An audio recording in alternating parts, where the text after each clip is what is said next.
Now to a Fox 5 exclusive. We're going back to a Bronx neighborhood that we profiled earlier this month that was riddled with drug use, leaving residents and lawmakers demanding change. Fox 5's Arthur Sheehan returned to the Melrose section of the Bronx and found while there has been a larger police presence in that neighborhood, there are still issues that need to be addressed.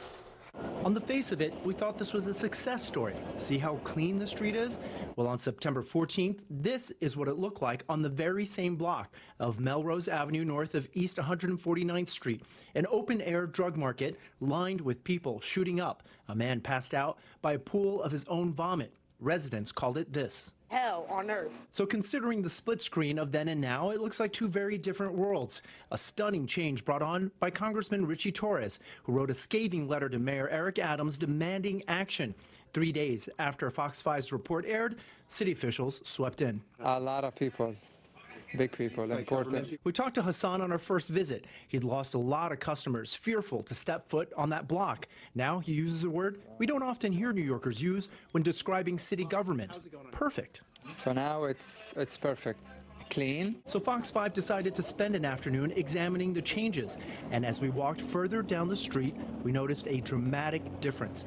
A group of about a dozen men at the intersection, some shooting up, others already high, some nodding out so badly they're doubled over. All of this in the afternoon with children walking by. Then we also saw the response Hassan was praising as NYPD officers swept in. Listen to a citizen off camera expressing gratitude. They're doing the right thing. The officers politely tell the addicts they can't be there, and it works. Kind of. Many of the users cross the street into Roberto Clemente Plaza, where we find another dozen addicts nodding out. Some collapsed altogether. One man's even lost track of one of his shoes. And so our success story comes with a heavy twist. It's impossible with walking here. The increase in police presence out here is plain to see. Equally obvious is the impact that it's making on this block. But many out here say the city has to provide more services for things like addiction for these positive changes to be lasting ones. Pam, walking with her grandchildren, tells us the city needs to get to the root of the problem. They all have issues and problems that they need worked on. And instead of just pushing them aside, find out what the problems is. The city cannot play a game of whack-a-mole. And Torres agrees with Pam. He's pleased with the progress on the block, but says the city has relocated a crisis when it needs to solve it.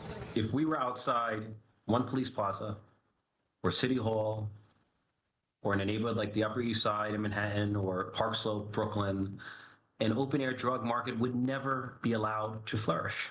And inequity, Torres says, that's costing everyone here in different ways. In the Melrose section of the Bronx, Arthur Sheehan, Fox 5 News.